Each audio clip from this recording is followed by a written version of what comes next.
When does a movement go from self-help to cult? Today we will explore the rise and fall of an addiction treatment program that spiraled into an alleged cult before disbanding amid allegations of abuse and conspiracy to commit murder. This is the unbelievable true story of Synanon. Welcome to Know Your Cults.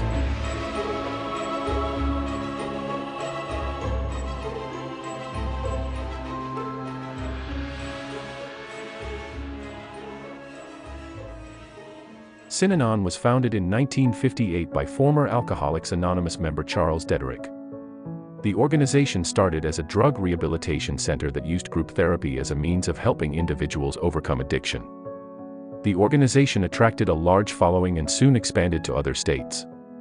By the mid-1960s, Synanon had grown into a commune-style community, where members lived and worked together in a communal setting. The Synanon communes were established in several locations throughout the United States, including California, Colorado, and Florida.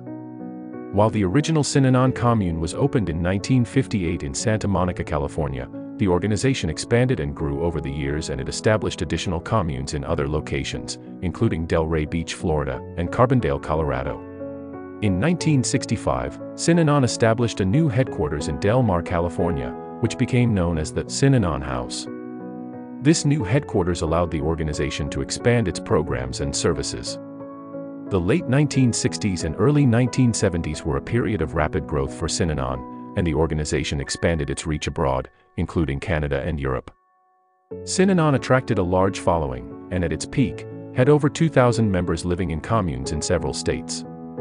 By the mid-1970s, Synanon had established communities in several countries and had become a global organization with a large following.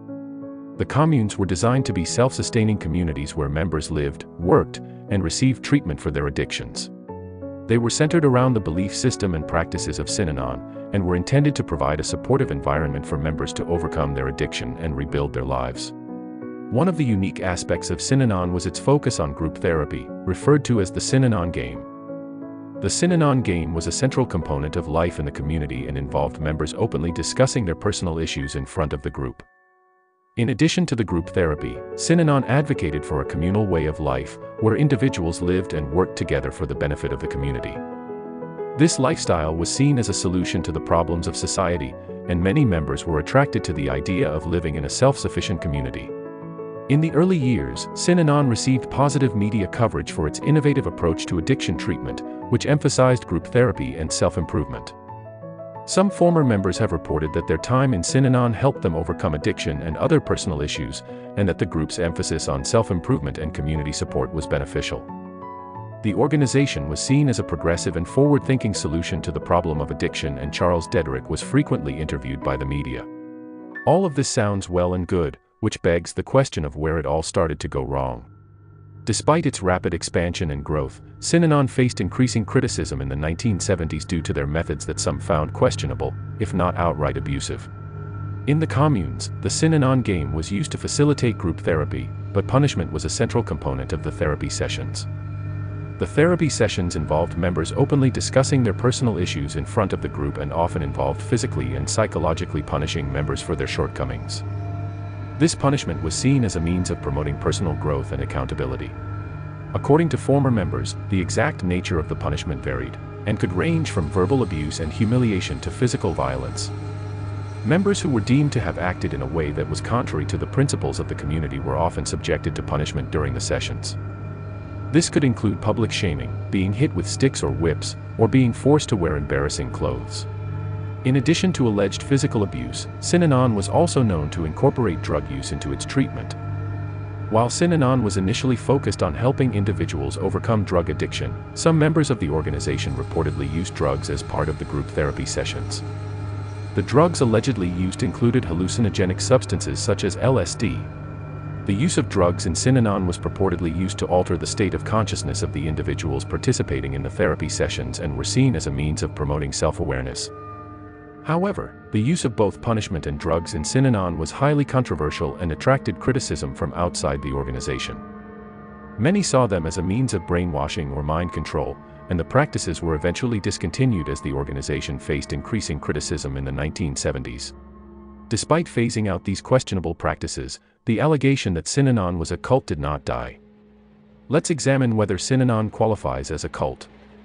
Typically, a cult is defined as a group of people who share a set of beliefs, practices, and rituals that are often centered around a charismatic leader. The beliefs of the group are often considered extreme or outside the mainstream, and the group may exhibit high levels of control over its members' behavior and beliefs. Cults often use methods of manipulation, such as brainwashing or isolation, to keep members loyal to the group and its leader. In extreme cases, cults may engage in illegal or unethical activities, such as financial fraud or physical abuse. Synanon indeed showed the common hallmarks of a cult.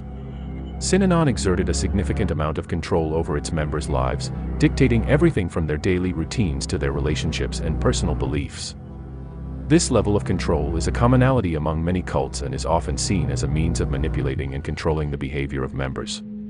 Synanon encouraged its members to sever ties with their friends and family outside the group and to fully immerse themselves in the commune-style community. This isolation from outside influences is a common tactic used by cults to maintain control over their members. Synanon also used a variety of psychological tactics to control and manipulate its members, including the use of punishment and public shaming, as well as the use of drugs as part of its group therapy sessions. Synanon was accused of exploiting its members for financial gain, including using their labor and resources for the benefit of the organization. This type of exploitation is a hallmark of many cults and is often seen as a means of maintaining control and financial stability. Finally, cults are frequently known by their infamous leader and founder Charles Dedrick fits the bill. The founder of Synanon was widely regarded as a charismatic and compelling leader, and his influence over the organization was significant. This type of strong charismatic leadership is a common characteristic of cults and is often seen as a means of controlling and manipulating members. The downfall of Synanon came after years of turbulence stemming from legal disputes, financial decline, power struggles, and allegations of attempted murder. In its later years, Synanon faced significant internal conflicts over the direction of the organization.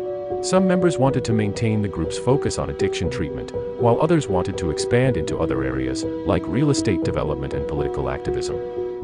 These disputes involved disagreements between Synanon's founder, Charles Dedrick, and other key members of the organization, as well as disputes between different factions within Synanon. On top of this, Synanon was running out of money. Despite its initial success, the organization struggled with financial instability in its later years. One of the main reasons for the financial troubles was the organization's shift from a nonprofit to a for-profit corporation in 1978. The move was made to avoid government oversight and to take advantage of more lenient tax laws for corporations. However, the shift resulted in Synanon's loss of tax-exempt status, and the organization became subject to additional taxes and regulations.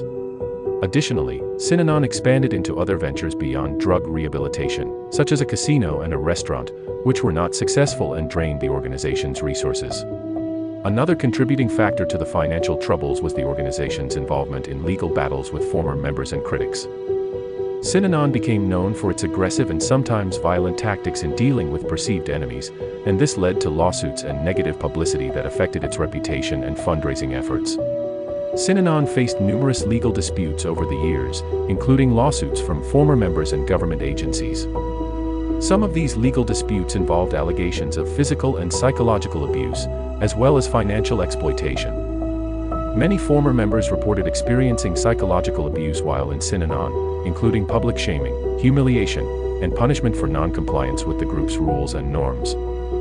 This type of psychological abuse can have lasting negative effects, including depression, anxiety, and post-traumatic stress disorder. This led to lawsuits from former members being filed, many of whom were represented by attorney and former member, Paul Morantz. This is where things really take a turn.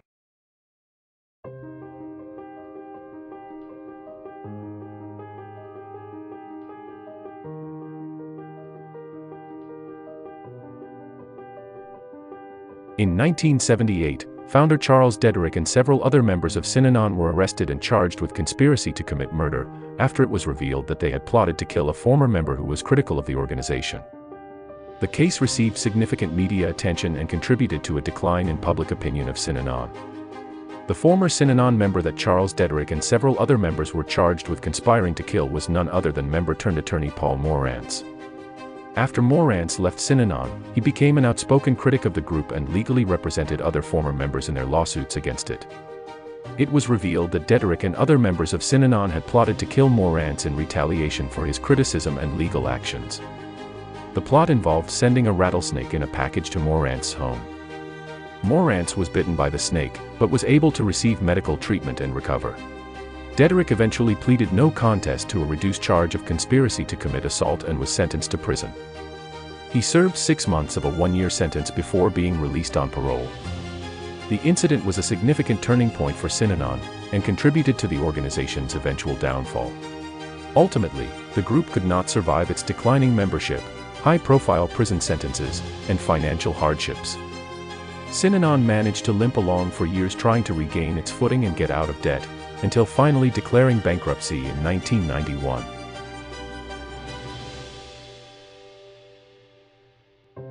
Public opinion of Synanon was mixed throughout its existence. While some people saw the organization as a progressive and innovative solution to the problem of addiction, others viewed it as a cult that engaged in abusive practices. In the later years, as more information about the organization's controversial practices and legal troubles became widely known, public opinion became increasingly negative. Despite its reputation as a controversial and troubled organization, Synanon had a significant impact on the public perception of addiction treatment. Some consider the organization's approach to addiction treatment as innovative, saying that its use of group therapy and self-improvement helped to challenge traditional views of addiction treatment and paved the way for more progressive and holistic approaches to recovery. However you might interpret its legacy, the story of Synanon serves as a grim cautionary tale about who can be trusted when at your most vulnerable.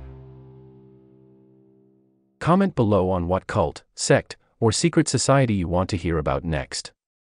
If you want to support this channel, please consider liking and subscribing. Thank you for watching. Until next time.